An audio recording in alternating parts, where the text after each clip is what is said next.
I was hosting Thanksgiving for the first time since losing my mother, determined to make it special. As guests arrived, my neighbor let his dog loose in my yard, digging up the decorations, tearing apart the centerpieces. I ran over, desperate, and pleaded, "Please, we're just trying to have one nice day." He laughed, tossed a beer can over the fence, and yelled, "Your mommy's dead.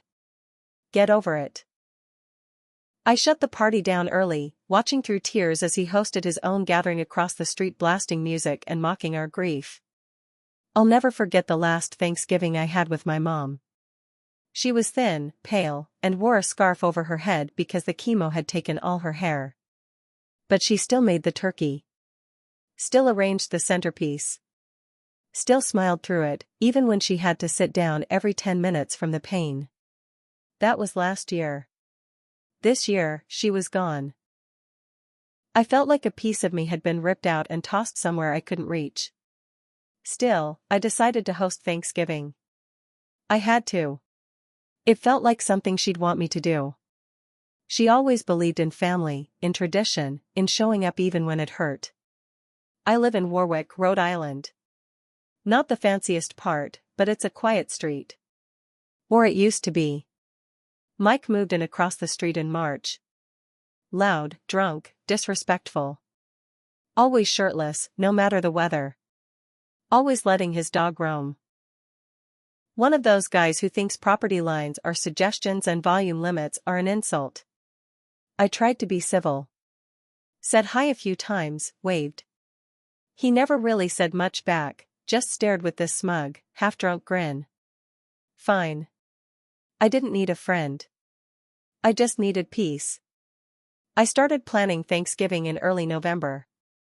I pulled down Mom's old recipe binder.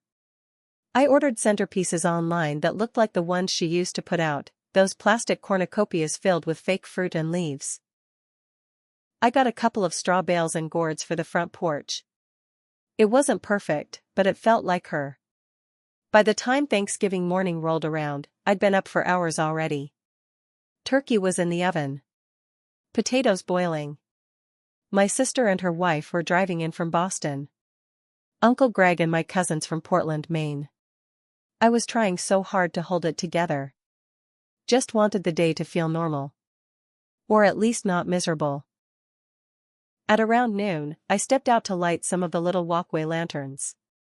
The yard looked nice. Quiet. Peaceful.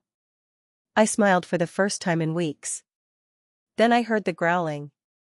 I turned around and saw that dog, Duke, some kind of huge shepherd mix, tearing through my yard.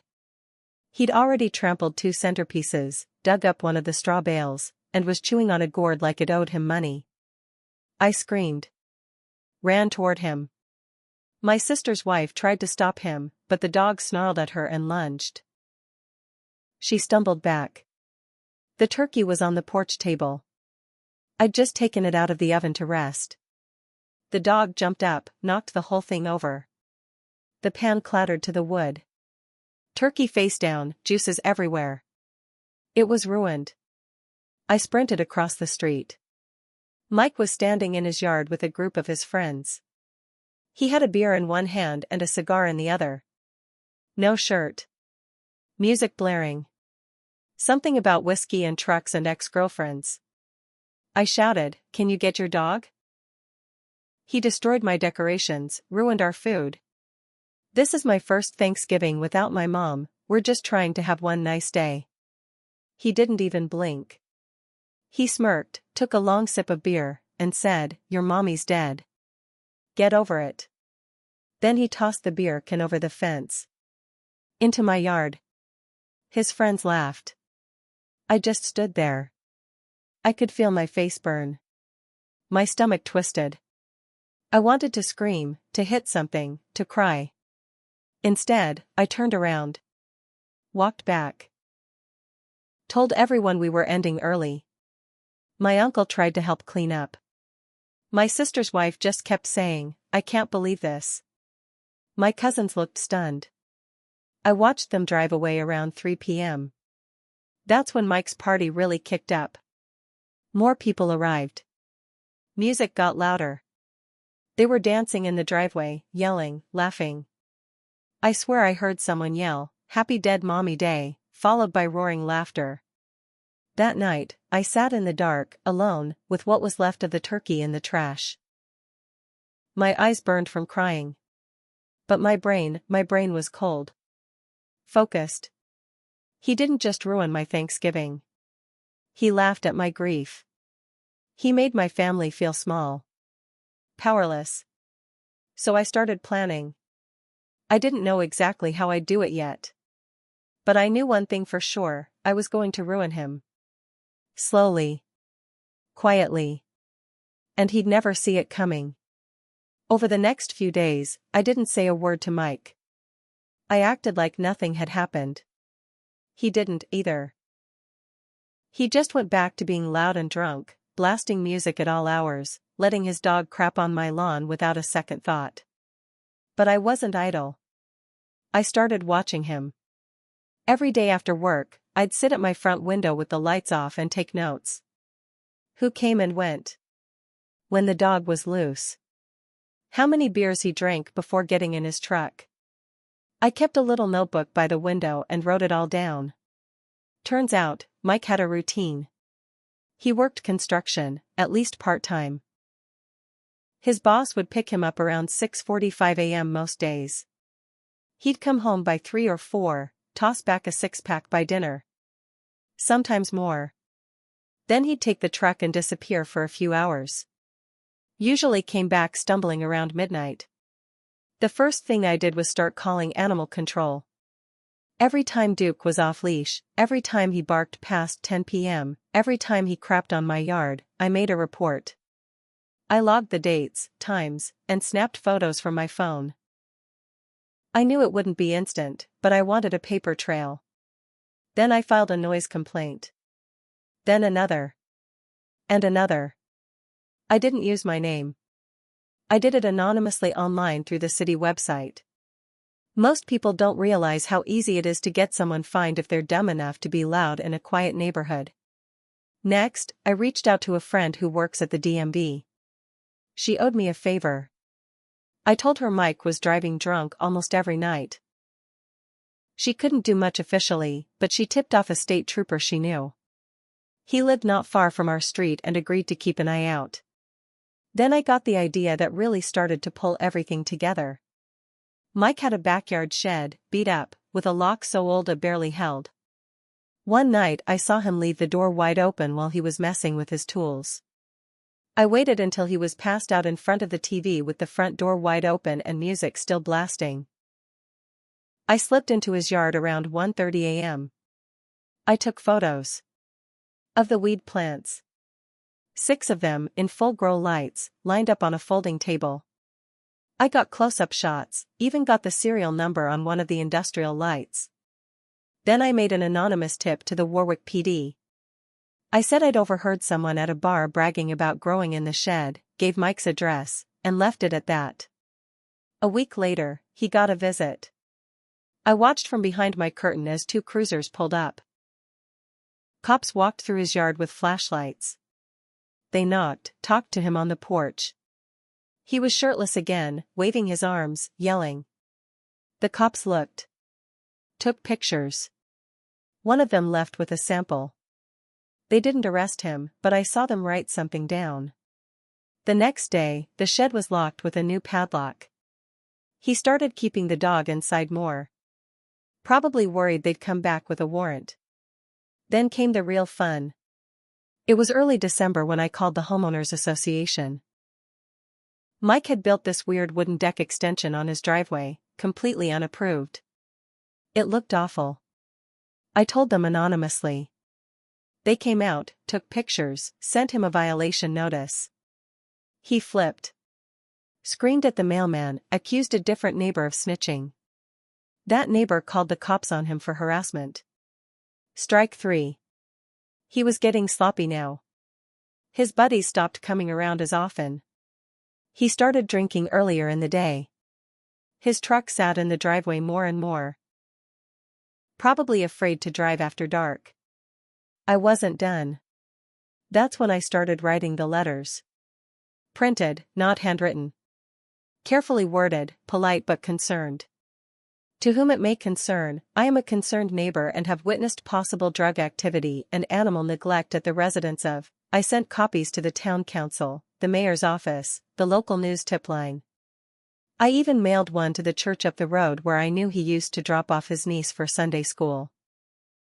He was going to drown in whispers. I didn't want to just hurt him, I wanted him isolated. Unwelcome. Exposed.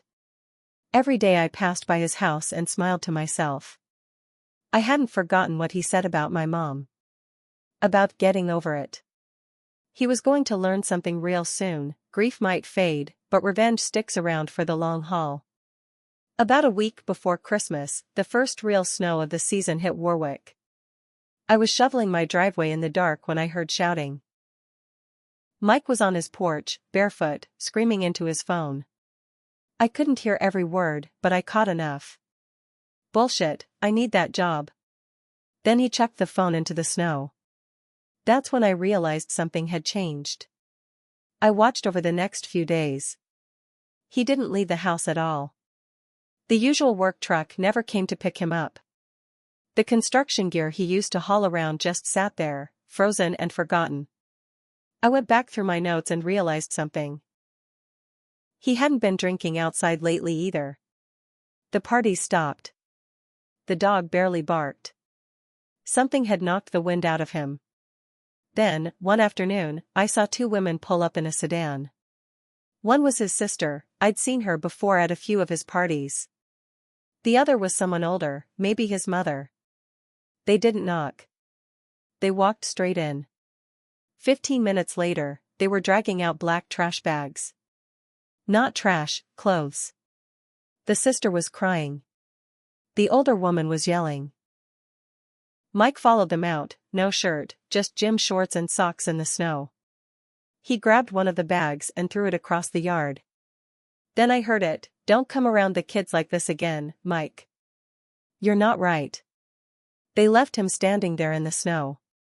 I watched him turn and punch his truck. Hard. Then limp back inside. That night, I heard a gunshot. Not in his house, somewhere a few blocks away, a hunting accident or something. But for a split second, my whole body went cold. I waited, heart racing, staring at his front windows. But no lights went on. No sirens came. I didn't sleep. The next morning, I walked by slowly. Just enough to glance at his porch. There were beer cans everywhere again.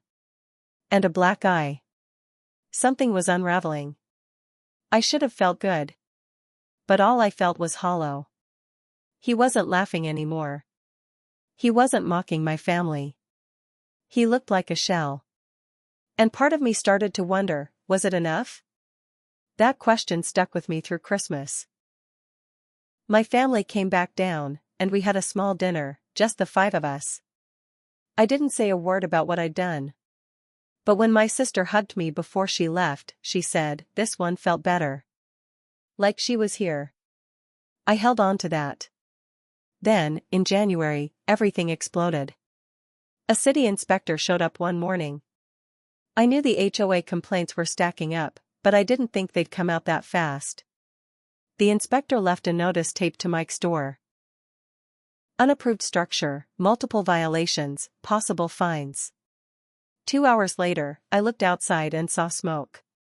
Not fire. Just smoke from a burning pile. Mike was standing in his driveway burning the wooden deck extension. The whole thing. Wood, railings, even the crappy plastic chairs he used to sit on with his buddies. It wasn't legal. Not with the dry air and wind warnings. I called it in. Fire department showed up 10 minutes later. They didn't arrest him, but they gave him a citation. He screamed at them until one of the firefighters threatened to call the cops. That was the last straw. 2 days later, I saw a moving truck. He didn't even pack right. Just tossed things into the back like he was in a rush to get out. His sister came back again. This time she didn't cry. She just watched him like she didn't recognize the man in front of her. And then, he was gone. Just like that.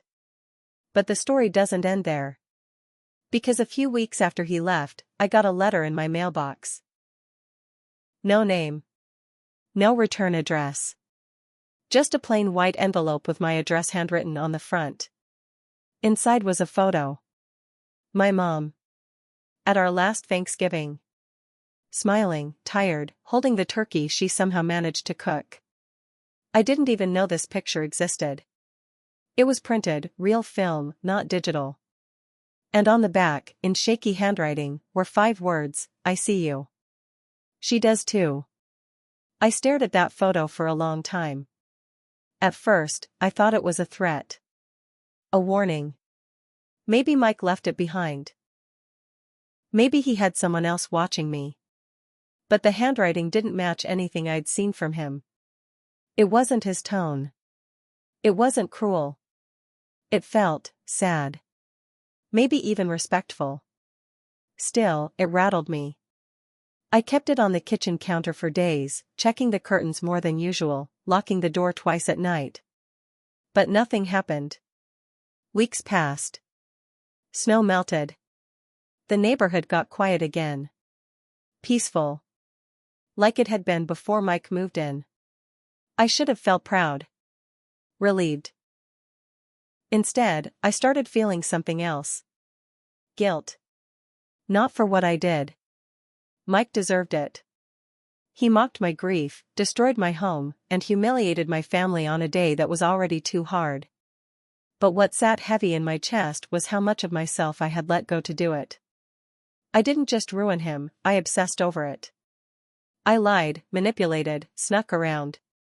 I turned my pain into a weapon and sharpened it for weeks. And when it was all done, there was no celebration. No peace. Just me. Alone. Holding a photo of my mother, left by someone who saw more than I thought they did. I started going to grief counseling. Something I should have done months ago. I didn't tell them everything, not about Mike, but I talked about the anger. The hole she left. The way the world moved on too fast after she died. It helped. And then, one night in late March, I got a knock on my door. I wasn't expecting anyone. When I opened it, there was a young woman standing on my porch. Maybe 20, pale, nervous. She held a plastic grocery bag in one hand. "Are you the one who used to live across from Mike?" she asked. I nodded. "I'm his niece," she said. I found this in his truck. He asked me to throw it out. But I didn't. "I think it's yours." She handed me the bag. Inside was the smashed cornucopia centerpiece. One of the ones his dog destroyed. I'd thrown it out months ago. But someone had pieced it back together. Glued the cracks. Cleaned off the dirt. It wasn't perfect, but it looked almost like it did the day I put it out. "He's in rehab now," she said. Court ordered. After he got pulled over last month. I don't think he even remembers what happened that day. He was drinking hard back then. I asked her, "Did he leave the photo?" She looked confused. "Photo?" I shook my head. "Never mind." She smiled, sad and small. "I just wanted to say sorry. On behalf of my family." He was broken. That's not an excuse, but it's something. I didn't say anything. Just nodded. She turned to leave, then paused. He cried when his mom died, too. He just never learned how to deal with it. I closed the door. I sat with that bag in my lap for a long time. Then I got up, walked out to the porch, and set the centerpiece right back where it had been before everything fell apart. Maybe as a reminder. Or maybe as a way to start over. I never saw Mike again. Never wanted to. But I kept that photo. And I kept the note. Because someone out there saw me, not just angry, not just grieving. But trying. And in the end, maybe that's what my mom would have wanted most. Not revenge. Not silence. Just for me to keep going. And maybe, finally, I am.